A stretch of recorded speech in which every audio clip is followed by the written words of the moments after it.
10ാം class കഴിഞ്ഞാൽ science, അവിടെ നിന്ന് നേരെ പോകുന്നത് ഡോക്ടർ, എഞ്ചിനീയർ, എൻട്രൻസ്, ഇതിലേക്കാണ് കൂടുതലും പാരൻസ് പോലും ഫോഴ്സ് ചെയ്യുന്നുണ്ടായിരുന്നത്. അപ്പോൾ ഫാഷൻ എന്ന് പറയുന്ന ഒരു കരിയർ അവിടെ ഉണ്ട്, അന്നും ഉണ്ട്, ഇപ്പോഴും ഉണ്ട്. പക്ഷേ അന്നത്തെ കാലം എന്ന് പറയുമ്പോൾ ആരും ഫാഷൻ കരിയറിനെ ചൂസ് ചെയ്യാന്ന് പറയുന്നത് വളരെ ലിമിറ്റഡ് ആയിട്ടുള്ള കുട്ടികൾ മാത്രമേ ഇന്ന് ചൂസ് ചെയ്യുന്നുണ്ടായിരുന്നത്.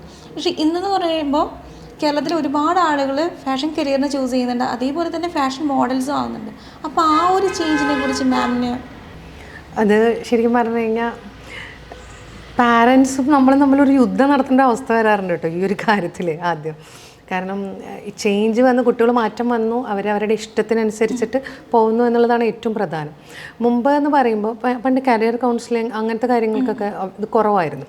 ഇപ്പോൾ അതിനൊക്കെ വേണ്ടിയിട്ട് അതിന് ഏതാണ് നിങ്ങൾക്ക് എടുക്കേണ്ടത്, അതിനൊക്കെ ഇഷ്ടംപോലെ കാര്യങ്ങളും സൗകര്യങ്ങളുമായി. അതുമാത്രമല്ല, ലോകത്ത് പല സ്ഥലങ്ങളിലും, ഇവിടെ നിന്നല്ല പലയിടത്തും പോയിട്ട് ഇതിൽ ഏറ്റവും ബെസ്റ്റ് പഠിച്ചു കൊണ്ടുവരണമെന്ന് ആഗ്രഹിച്ചിട്ട് തന്നെ പോകുന്നവരുണ്ട്. ഇപ്പം നീയിപ്പോൾ എന്താ ഡ്രസ്സൊക്കെ പണ്ട് കാലത്ത് ഇപ്പോൾ സ്റ്റിച്ചിങ്ങോ തുന്നാൻ പോകാനാണോ അല്ലെങ്കിൽ ടൈലറിങ് പരിപാടിക്കാണോ ഞാൻ നിന്നെ എത്ര കഷ്ടപ്പെട്ട് പഠിപ്പിച്ച്, ഇതാണോ നീ പഠിക്കുന്നത്, ഈ രീതിയിൽ നിന്നുള്ള തോട്ടിൽ നിന്ന് വന്നേന്ന് ഇപ്പോൾ അവിടെ നിന്ന് മാറി 2 പീസാണെങ്കിലും അതിനെ എങ്ങനെ അവർ കൊണ്ടുവരണു അത് ഭയങ്കര മാറ്റമായി എന്നുള്ളതിനൊക്കെ അംഗീകരിക്കാൻ തുടങ്ങി. അവിടെയും മീഡിയയും സോഷ്യൽ മീഡിയയും ഫിലിമും ഒക്കെ ഉണ്ട്, എഫക്റ്റ് ചെയ്യുന്നുണ്ട്. ഈ ഒരു ആളുകളുടെ ജോലികളിലേക്ക് പണ്ട് വരുന്ന സമയത്ത് ഇപ്പോൾ ഒന്നാലോചിച്ച് നോക്കൂ, ഇപ്പോൾ സ്റ്റിച്ചിങ് കാര്യങ്ങളിലൊക്കെ വരുന്ന സമയത്ത് തന്നെ നമുക്കറിയാം ഹൈ ലെവലിലായി അതിന് കൊടുക്കുന്ന പേയ്മെൻറ്റ്, ഓരോന്നും കസ്റ്റമൈസ് ചെയ്ത് അങ്ങനത്തെ രീതിയിലൊക്കെ എടുക്കുക. എനിക്കുണ്ടാവുന്നൊരു ഡിസൈൻ വേറെ ആൾക്ക് പാടില്ല, ഇങ്ങനത്തെ തോട്ട് നമ്മുടെ ഉള്ളിലേക്ക് മാറ്റം വന്നു. നമ്മുടെ വീട്ടിൽ തന്നെ 2-3 മക്കളുണ്ടെങ്കിൽ അവർക്കുണ്ടാവുന്ന മാറ്റങ്ങൾ നമ്മൾ കാണുന്നു. അപ്പോൾ നമ്മൾ ഓട്ടോമാറ്റിക്കലി നമുക്ക് മനസ്സിലാവുന്നുണ്ട് മാറ്റം വന്നു തുടങ്ങി. അപ്പോൾ ഇതൊരു ശരിക്കും ഇത്തിരി ബുദ്ധിമുട്ടായിരുന്നു ആ ഒരു ചേഞ്ച്. പ്രത്യേകിച്ച് ഓരോ പാഷൻസ്, മ്യൂസിക്, ആർട്ട്, ഈ പറഞ്ഞ മാതിരി ഫാഷൻ ഡിസൈനിങ് ഇങ്ങനത്തേലേക്കൊക്കെ പോകാമെന്ന് പറയുന്ന സമയത്ത് പാരൻസിൻ്റെ അതൊരു സ്റ്റാറ്റസിനെ അതൊരു ബാധിക്കുന്ന ഒരു പ്രശ്നമായിരുന്നു. എന്തിനാ വർക്ക് ചെയ്യുന്നത് അല്ലെങ്കിൽ എന്ത് പഠിക്കാനാണ് പോകുന്നത്, ഇപ്പോൾ അതിപ്പോൾ അങ്ങനെയാണെങ്കിൽ ഇന്നെൻ്റെ മോൾ ഇന്നിഫ്റ്റിലാണ് അവിടെയാണ് പഠിക്കുന്നത്, കണ്ണൂരാണ് അല്ലെങ്കിൽ ഭുവനേശ്വറാണ് അവിടെയാണ് ഇവിടെയാണ്, ഭയങ്കര ഒരു പ്രൗഡോട് കൂടിയിട്ട് പറയാൻ തുടങ്ങി. ആ പ്രൗഡ് ഫീലോട് കൂടി ഒരു പാരൻറ്റ് പറയുന്നുണ്ടെങ്കിൽ ആ കുട്ടി സേഫാണ്. അതെ അതെ. കാരണം ആ കുട്ടിയുടെ വീട്ടിലെ ഏറ്റവും പ്രധാനപ്പെട്ട ആളുകൾ ആ കുട്ടി അംഗീകരിച്ചു. അവിടെ എപ്പോഴും ആദ്യത്തെ ആ ഒരു ക്ലോസ് സർക്കിൾ ഉണ്ട്, അവിടെ നമ്മൾ അംഗീകരിക്കുമ്പോഴാണ് നമുക്ക് തോന്നുന്നത്. ഇപ്പം അതിനെക്കുറിച്ചുള്ള ഇഷ്ടംപോലെ ഇപ്പം നമ്മൾ അഡ്വർടൈസ്മെൻറ്റ് കാണുമ്പോൾ തന്നെ എങ്ങനെയാണ് ഒരു 100 എണ്ണം വരുന്നുണ്ട് നമുക്ക്. ഇന്ന പുതിയത് ഇൻസ്റ്റിറ്റ്യൂട്ട്സ്, ഇന്നത് വന്നു, ഇന്നത് ചെയ്യാം, അല്ലെങ്കിൽ പുറമേ പോയിട്ട് പഠിക്കണോ, ഇഷ്ടംപോലെ പുറമേയുള്ള യൂണിവേഴ്സിറ്റികളും നല്ല രീതിയിൽ തന്നെ കൊടുക്കുന്നുണ്ട്. ഈവൻ ഫാഷൻ ഡിസൈനിങ്ങിൽ ഫാഷൻ ഡിസൈനർ, ഫാഷൻ്റെ ട്രെൻഡ് കൊണ്ടുവരുന്ന ആൾക്കാർ, ഫാഷൻ സൈക്കോളജിസ്റ്റ്, അങ്ങനെ പല രീതിയിലുണ്ട്. ഇപ്പോൾ പുറമേ പോകണമെന്നില്ല, ഇപ്പോൾ ഒരു സെലിബ്രിറ്റിയാണെന്ന് വിചാരിക്കും, സെലിബ്രിറ്റിയുടെ അടുത്തേക്ക് അവർക്ക് വേണ്ട ഡ്രസ്സുകളും കാര്യങ്ങളും സെലക്ട് ചെയ്ത് അവിടെ കൊണ്ടെത്തിച്ച് അതിൽ ഏത് വേണമെന്ന് സെലക്ട് ചെയ്യാൻ വേണ്ടിയിട്ട് അവിടെ എത്തിക്കുന്നുണ്ട്. മനസ്സിലായോ? ഏത് ഡ്രസ്സ് വേണം, ഇന്നത് വേണം, അത് എത്ര വലിയൊരു സാധനം ഞാൻ മാത്രമേ ഉപയോഗിക്കാൻ പാടുള്ളൂ, അല്ലെങ്കിൽ ഈ ഡിസൈൻ എനിക്ക് മാത്രമേ ഉള്ളൂ. അങ്ങനത്തെ ഒരു കൺസെപ്റ്റ് നമ്മുടെ ഇടയിലേക്കൊക്കെ ഉണ്ട്. അത് ഈ കരിയറുമായിട്ട് വരുമ്പോൾ അങ്ങനത്തെ തോട്ടുകൾ ഉണ്ടെങ്കിൽ മാത്രമാണ് ഈ കരിയറിനെ കുറച്ചും കൂടി ഡെവലപ്പ് ചെയ്ത് വരാൻ പറ്റുക. അപ്പോൾ ഒരേ ഒരു പോസ്റ്റ്, അതായത് ഒരു ഫാഷൻ ഡ്രസ്സ് സ്റ്റിച്ച് ചെയ്യുന്നു എന്നുള്ള രീതിയിൽ നിന്ന് ആദ്യം തുടങ്ങി. അതായത് നമ്മൾ ഡ്രസ്സ് തുന്നാൻ കൊടുക്കണു, സ്റ്റിച്ച് ചെയ്യണം, അവിടെ നിന്ന് ഈ സാധനം ഉയർന്ന് എന്തെല്ലാം പേരായി കൺസൾട്ടൻറ്റ്. ഞാനിന്ന് ഏത് ഡ്രസ്സ് ഇടണം, അതിന് നമ്മൾ അതിലൊരാളെ കാണുന്നു.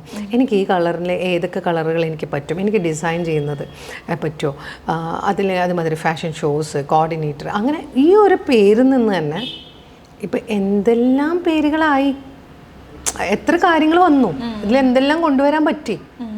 അപ്പോൾ അത് തന്നെ ഒരു വലിയ കാര്യമായി. ഇപ്പോൾ കരിയറിലേക്ക് കൊണ്ടുവരുമ്പോൾ എല്ലാവർക്കും അവരുടേതായ ഒരു ഐഡിയ ഉണ്ടെങ്കിൽ ഒരു സ്പേസ് ഉണ്ട് നമുക്കുള്ള, ആ സ്പേസ് നമ്മൾ കണ്ടെത്തണം.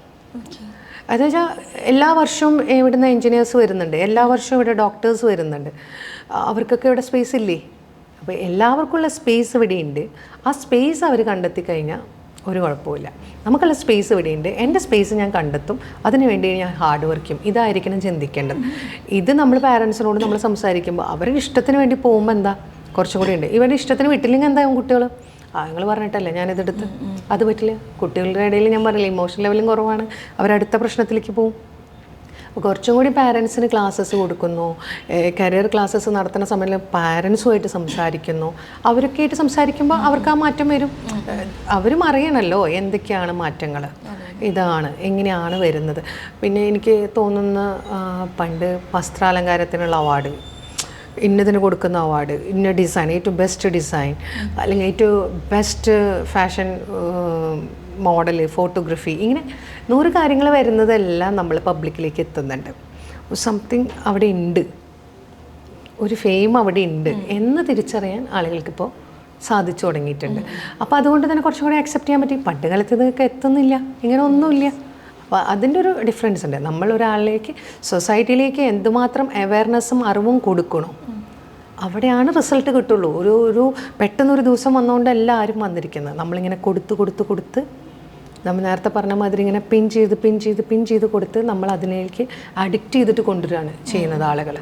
ഫാഷൻ എന്ന് പറയുമ്പോഴും എല്ലാവരും ചെയ്യുന്ന ഒരു മെത്തേഡ് തന്നെ അതാണ്. നമ്മളെ ഓരോ എന്തുകൊണ്ടാണ് പല ഷോപ്സ് വരുന്നത്, ഇഷ്ടംപോലെ ബോട്ടിക്സ് ഉണ്ട്, ഇഷ്ടംപോലെ ഷോറൂംസ് ഉണ്ട്. എന്തിനും ആരെങ്കിലും നിർത്തുന്നുണ്ടോ? ഒരാൾ തുടങ്ങിയെന്ന് വെച്ചിട്ട് ഒരേ സർക്കിളിൽ തന്നെ എത്ര എണ്ണം ഉണ്ടാവാം അല്ലേ? അപ്പോൾ അതാണ് അത്രമാത്രം നോക്കിയാൽ മതി. നമുക്ക് ഒരു സ്പേസ് ഉണ്ടെന്ന് തിരിച്ചറിയാൻ പറ്റുന്നുണ്ട്. അപ്പോൾ ഈ കരിയറിൽ വളർച്ചയുണ്ടെന്ന് മനസ്സിലാക്കാൻ കാരണം ഈ മാതാപിതാക്കളുടെ ഇടയിലേക്കും കുട്ടികളുടെ ഇടയിലാണെങ്കിൽ അവർക്ക് ഇഷ്ടംപോലെ ഈ സോഷ്യൽ മീഡിയ ഉണ്ട്.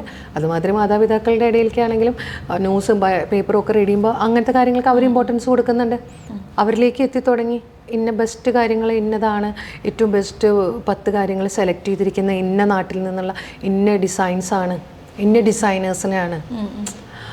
അപ്പോൾ അവർക്ക് കാണുമ്പോൾ മനസ്സിലാവുന്നുണ്ട്, ഓ ഉണ്ട്.